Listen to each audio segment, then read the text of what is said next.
Hey, what's going on, everybody? Welcome back to Year of the Batman. Today we're going over two episodes, pretty special ones actually, a little bit different. It's called um, A Piece of the Action and Batman Satisfaction. And instead of like there being a guest villain, it's two guest heroes. It's the Green Hornet and Kato, which I didn't know was played by Bruce Lee, but yeah, it's Bruce Lee, so that's pretty cool. So it starts out Kato and the Green Hornet, and for reference, they're kind of like Batman and Robin, except the public views them as like villains.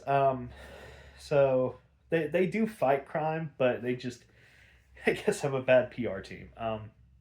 So they're in Gotham City investigating like this counterfeit stamp printing company, and so they show up and rough up some guys, and the next day goes, and the boss of the operation, her name's like Pinky Penelope or something. It's not really that important. She's like dressed in all pink, has like gaudy pink hair, and I feel so bad for the animal, but she has this like pet Pomeranian that is completely dyed in pink, and I swear this dog looked so miserable every time it was on screen. I felt so bad for the poor baby. So she's like, "Hey, Mr. Foreman, I know you and the crew were assaulted last night. I'm gonna report this to the police." And he's like, "Oh, no, no, no, don't do that." And she's like, "Well, you're the foreman. I'm the boss. So yeah, we're taking this to the police." So the police find out and they call Batman and Robin. Um, and they're like, "Hey, just heads up, Green Hornet and Kato are in the area, and they're criminals. So watch out." And funnily enough, the Green Hornet's dual identity is it's like Brett something, and apparently him and Bruce Wayne used to be chums, but then they turned into like kind of enemies. And I gotta say, Bruce is kind of a dick in this episode. Like he's very short with the Brett guy, and I'm just like, I don't like this. I don't like Bruce being a jerk. It's just not his persona. He always tries to take the higher road, and I don't know. So Pinky, she has a luncheon with Bruce, and she invites Brett along because that's the only time he's available. And the two are very short with each other, kind of like both jealous that like Pinky's giving them both attention, and Bruce leaves him with the check, and I'm just like, this is really out of character for Bruce because he's such an outstanding guy, especially in this series. It was just kind of, I don't know, it felt dirty watching him like that. So that guy, the Green Hornet, pulled out the absolute worst in him. So they both get to talking, and neither of them know each other's secret identity, and they're talking about how they feel like they've been like gypped recently with stamp collecting. So they go and visit Bruce's like trade guy, who they both suspect is like the foreman, which he is. So later that night, both Batman, Robin, and Kato and Green Hornet all go to the warehouse where like the fake printing of like the stamps is going on.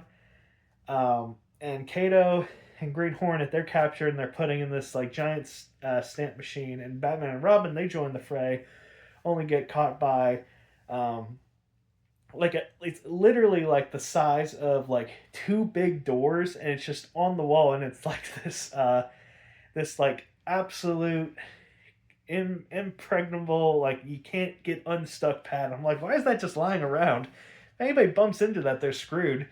So well, Kato and Green Hornet are in the machine. They're turned into giant stamps, and they're like, "All right, your guys are up next," and that's where the episode ends. It's like, "Oh shit, Kato and Green Hornet are fucking stamps. Will Batman and Robin turn into stamps? Tune in next time."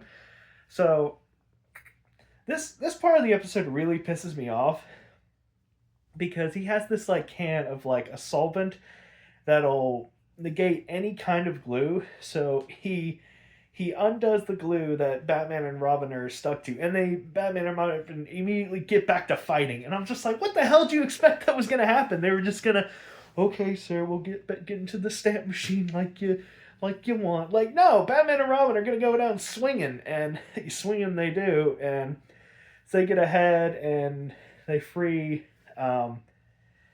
Kato and Green Hornet from the machine because the machine made the stamps from a picture of them, not them themselves. So they escape. During that, uh, the foreman, he doesn't even have like he's just a guy who was somehow able to trap Kato, Green Hornet, and almost kill Batman and Robin. So kudos to this random guy. It's like General Coop or something. It's not important. General Gum maybe. So uh, the one foreman, I'll just call him that. The foreman, he has Pinky and her dog hostage, but they escape in the fray, and so do the Green Hornet and Kato, and Batman and Robin are like left up the creek, but they go to where Pinky was being kept because Batman could like sniff her out like a fucking dog, and they discover a message hidden in some alphabet soup, which it's really weird. This guy is like obsessed with alphabet soup. They don't really go much into why. He just really likes alphabet soup. It's a very odd mannerism. So they discover a message that Pinky left behind, which leads to them going to like this stamp collecting place. It's like this huge big sale of stamps. Like some are worth millions of dollars. Anyway, so Green Hornet, Kato, Batman, and Robin all show up again. Fight breaks out, and then it gets down to just Robin versus Kato, and the idea of Bruce Ward fighting Bruce Lee is just so funny to me.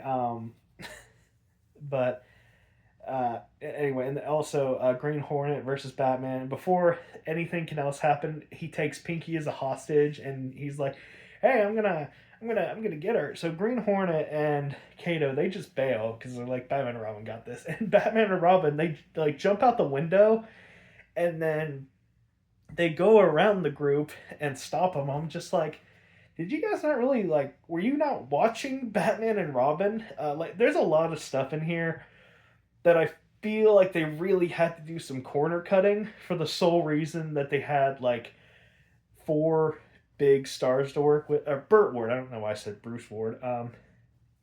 But yeah.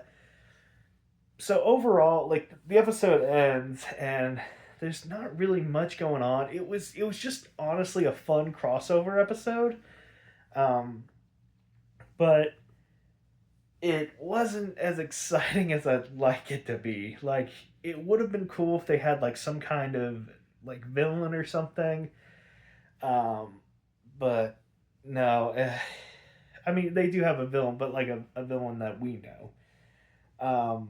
So yeah, overall, once again the crossover aspect was still really fun, but there was a lot holding it back.